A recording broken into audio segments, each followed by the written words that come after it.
भगवान का विषय नहीं है, मनुष्य भी हो तो राम जी के जैसा। कि पिताजी ने कहा कि तुम राम जी कहते तैयार हो, राजकुमार से राज्याभिषेक हो जाएगा, मैं हो जाऊं, राम बन जाऊं। ठीक है, एक रात का मुहूर्त निकाला गया। एक रात का मुहूर्त निकाला गया तो अगले दिन राम जी को बुला करके वही राजा सिर पर हाथ पकड़ करके बैठे हैं और सिर पकड़ करके और नजरों से जमीन को देख रहे हैं कि काश ये धरती आज फट जाए और मैं इसमें समा जाऊं, क्योंकि मेरे अंदर राम से नजर मिलाने की ताकत नहीं है। विस्तार तो हम लोग वनवास में देखेंगे, लेकिन थोड़ा सा मैं बस प्रारंभ कर रही हूँ कि राम कौन है। राम से श्री राम बनने के लिए क्या करना पड़ता है। और अगले दिन बुला करके कहा जाता है राम तुम राजा नहीं बनोगे। कैकेयी कहती है तापस वेश विशेष उदासी और 14 बरस तुम वन में जाओगे राम, और तुम्हारे भाई भरत बनेंगे राजा। तो राम जी उस समय भी एकदम शांत। तो किसी ने कहा राम जी को देख करके कि जब राजा बनने की बात आई थी तब भी मुस्कुरा रहे थे, वन में जाने की बात आ रही है तब भी मुस्कुरा रहे हैं, जब मंदिर को ढांचा बनाया गया था तब भी मुस्कुरा रहे थे, और आज जब पूरे ठाट बाट के साथ मंदिर के अंदर विराजे तब भी मुस्कुरा रहे हैं। आखिर बात क्या है? एक समान मुस्कुरा रहे हैं, तब भी हंस रहे थे। बोले क्या कर रहे हैं, पागल है। देश राम जी का, अयोध्या राम जी की, लोग राम के, सनातन श्री राम का, और वहां से राम जी को उठा दिया अयोध्या से 1528 में।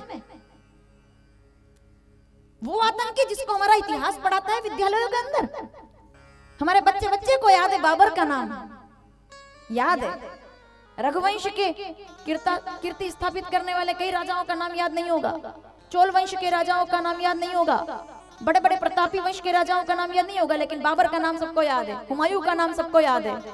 ये कमी है हमारे इतिहास की। आतंकियों को इतिहास में वीर बना करके बताया गया, लेकिन भगवान मुस्कुरा रहे हैं। 1528 में जब उठा दिए गए तब भी मुस्कुरा रहे हैं, और 2024 में बिठा दिए गए तब भी मुस्कुरा रहे हैं। तो ऐसे राम जी को देखकर लोगों ने पूछा कि ये क्या है प्रभु, ये क्या माया है। तब भगवान कहते हैं कि मनुष्य वो महान नहीं है जो सोने चांदी से श्रृंगार करता है, मनुष्य वो महान नहीं है जो हीरे जवाहरात से श्रृंगार करता है। अरे सच्चे मनुष्य का श्रृंगार तो 2 चीजें हैं, एक तो धैर्य और एक विनम्रता। हर मनुष्य का श्रृंगार होता है जिसके पास धैर्य है और विनम्रता है। तो किसी ने राम जी से पूछा कि धैर्य कब रखना चाहिए, धैर्य का गहना कब पहनना चाहिए। माताओं सावधान, सुन रहे हो आप? 2 श्रृंगार कौन से? धैर्य और विनम्रता। तो श्री राम कहते हैं कि धैर्य का गहना तब रखना अपने पास जब आपके पास कुछ ना हो, तब धैर्य रखना और मुस्कुराना, और विनम्रता कि जब कुछ ना हो तब धैर्य रखना, और जब सब कुछ आ जाए तब विनम्रता रखना। उन्हीं को श्री राम कहते हैं, वो है राम। 1528 का धैर्य और 2024 की विनम्रता श्री राम मंदिर का आधार है। ये विनम्रता कि कुछ नहीं है तब भी धैर्य है, और सब कुछ है तब भी विनम्रता है। उसी को तो मनुष्य कहते हैं। कुछ ना हो और टूट जाए, बिखर जाए, रोते रोते बेहाल हो जाए या पंखे से लटक जाए, उसको इंसान नहीं कहते, उसको हारा हुआ कहते हैं। ये जीवन है भाई, यहाँ हर कुछ देखना पड़ता है। और मुझे कहीं मैंने पंक्तियां पढ़ी थी कि तन बैरागी मन अनुरागी कदम कदम दुश्वारी है। ए भाई सावधान, राम जी कहते हैं कि तन बैरागी, शब्दों पर ध्यान रहे आपका, कि तन बैरागी मन अनुरागी कदम कदम दुश्वारी है, जीवन जीना सरल ना जानो बहुत बड़ी फनकारी है। जीवन जीना एक कला है कि आप कैसे चलते हैं, आपका चलने का तरीका क्या, आपका बोलने का तरीका क्या, आपका देखने का तरीका क्या है, आपके हंसने का तरीका क्या है, आप के जीने का तरीका क्या है, और आपके मरने का भी तरीका क्या है। इसको जीवन कहते हैं। जो आसानी से समझ में आ जाए वो जीवन नहीं है। सबको लगता है कि सब कुछ मिल जाए तो जीवन है, सबको लगता है कि कुछ ऐसा हम कर जाए जिससे सब मिल जाए। अगर कुछ करने से सब मिल जाता तो राम जी को वन में जाने की जरूरत नहीं पड़ती, लेकिन राम जी वन में गए और राम बन गए, श्री राम बन गए। वन जाने से श्री राम बनते हैं। स्वरूप देख रहे हैं आप भगवान का।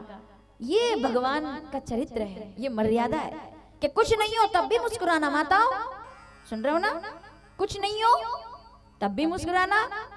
जिस दिन थाली में पूरी, हलवा, गुलाब जामुन हो तब भी मुस्कुराना, और जिस दिन सूखी रोटी और सब्जी, चटनी, सब्जी भी ना हो, चटनी से चावल खाने पड़े तब भी भोग लगा कर कह देना कि जगन्नाथ का प्रसाद है, उसको धैर्य कहते हैं कि ये मेरे भगवान का प्रसाद है।